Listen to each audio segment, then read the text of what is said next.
It seemed to be that this potentially could be a very powerful way to use the arts to communicate science. It was the type of thing that we could support and use as a knowledge translation tool to help people understand what FASD is and the problems that these kids face. This was an effort like none other we've undertaken at NeuroDevNet. Jacob's story is a work of fiction. Hi, I'm Jacob, and this is my story.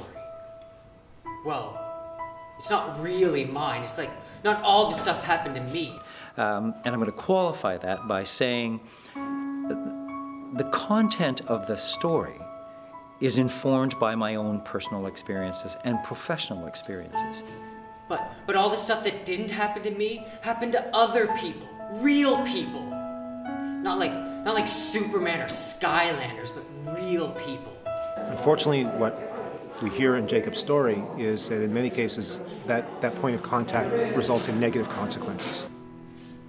Jacob has to stay home for the next 2 days, but it's not a suspension. They just felt he needed a cool-down period. We carry them through into an educational system that is regimented instead of made for the child.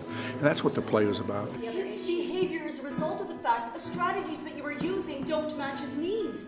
It's like trying to put a blind child in a wheelchair because it's what you have available. His programming needs to reflect his diagnosis of FASD. Why can't that kind of information be part of his IEP? We would love to include more specific information. However, we're limited by what the ministry will allow. This is a brain injury that needs to be recognized and dealt with appropriately. And there are ways. We heard strategies tonight. If I could just shut out all the extra sound, I know I could do my work. But I can't. All the teachers complain that I never listen. I try, I really do, but all the sound just gets mixed up and I can't stop it, I can't. Okay. I understand. Look, what if I make arrangements for you to work in the independent learning center some of the time, on your own? Would that help? Yeah. Certainly the immediate impact was obvious in the feedback after the show. What happens after the show is people start to share their own personal and professional experiences, they raise questions and then make comments. Once they've seen the play, we start the dialogue. I have a Jacob in my class now. My daughter was diagnosed at the age of 4.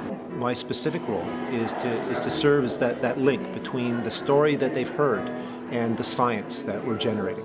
Because I'm a clinician, I should say that a lot of kids with FASD still have a comorbid diagnosis of ADHD. You're right. There are strict diagnostic criteria. I think that if we can start to talk on that level across the whole country, some things might start to change, or I would hope they might change.